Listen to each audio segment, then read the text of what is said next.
Nearly 3 million Filipinos are now jobless as labor groups warn of a growing jobs crisis in the country. Joining us now from the Labor Education and Research Network or LEARN, Benjamin Alvaro. Good morning and thanks for joining us today. Good morning and magandang umaga po sa lahat ng mga nakikinig at nanonood. Yes, Benjamin, how concerning is the latest spike in unemployment with nearly 3 million Filipinos now jobless? Do you see this just seasonal or structural problem? Immediately, there are seasonal or there are temporary conditions, driving the surge in unemployment. But fundamentally, there are systemic problems why we cannot really resolve the decades-long problem of low quality jobs and insufficient jobs in the country. And base dito sa naging survey natin, ano dito yung merong which industry yung may kumbaga problematic pagdating sa employment?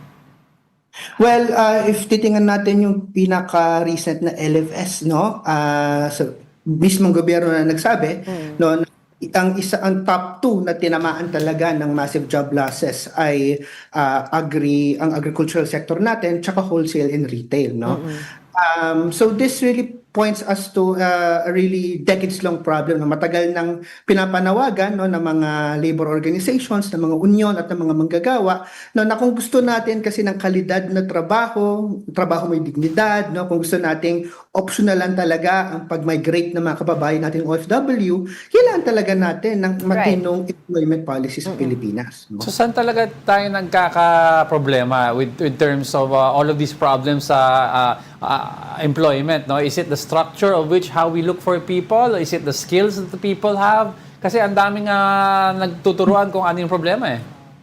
Yeah. So for us, at least for the trade unions, ang tingin namin, again, kailangan mo ng sound employment policy, hindi lang in terms of the skills, but also the quality of jobs and yung pagrespeto sa karapatan ng mga manggagawa.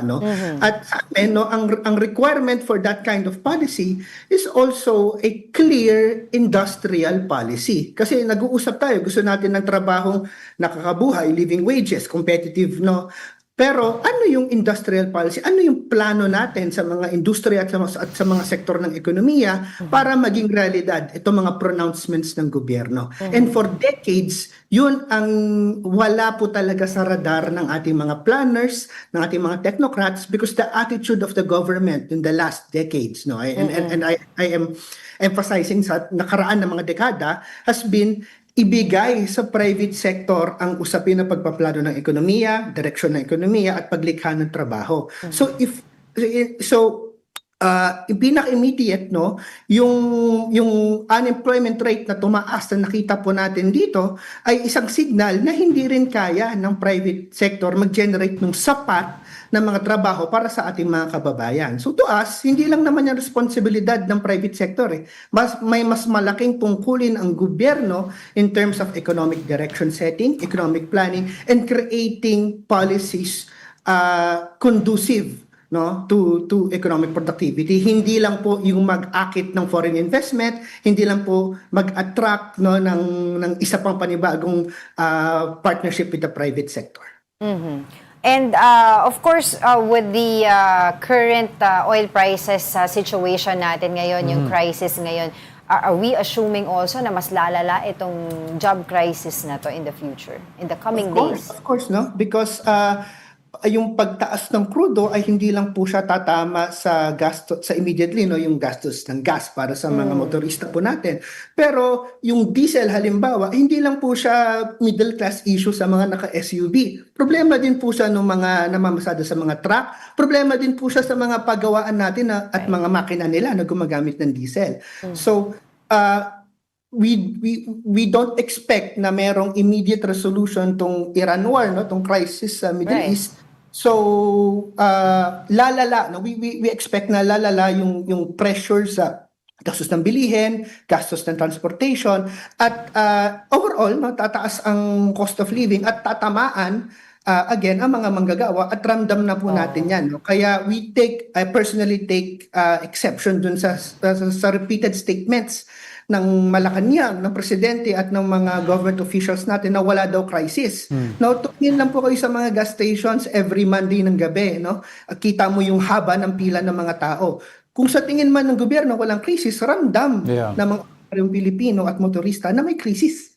Hindi sila pipila ng matagal, they won't troop into to gas stations kung sa tingin nila everything is normal. We spoke yesterday to Senator Bam Aquino, and he was also pointing out na ang tatamaan rin dito yung mga small to medium enterprises and business owners, no?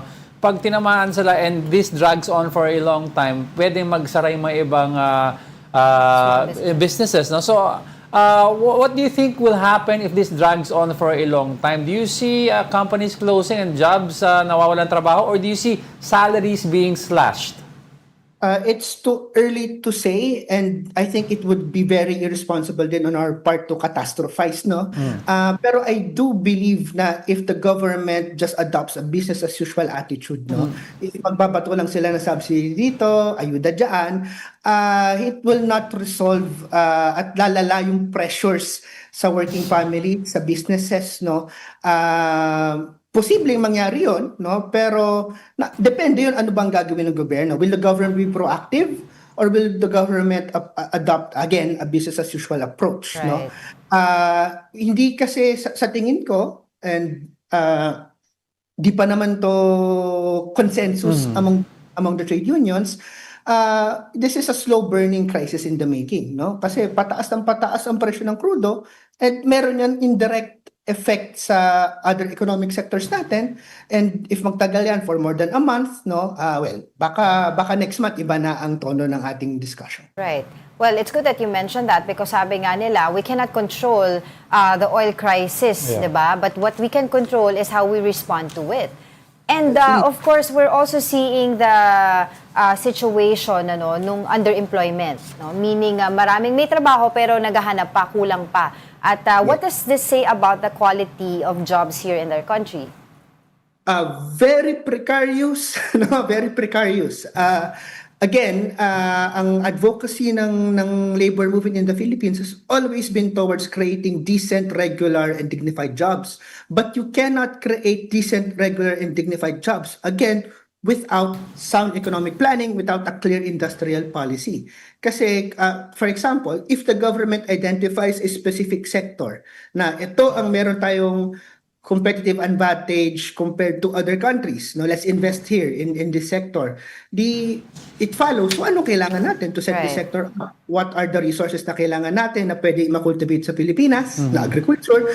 Ano yung mga skills na kailangan natin i-develop among the workforce? Education, no? So walang ganong klaseng long-term developmental strategy kasi ang gobyerno natin. So lumalabas, flavor of the month. Ano yung patok ng trabaho? It was nursing before. Hanggang ngayon, BPO siya. I don't know how long we can sustain that. Kumbaga parang market-driven growth. Naka heavily focused. Well, on that note, maraming salamat po sa inyong oras. That was Labor Education and Research Network or LEARN, Benjamin Alvaro. Maraming salamat po.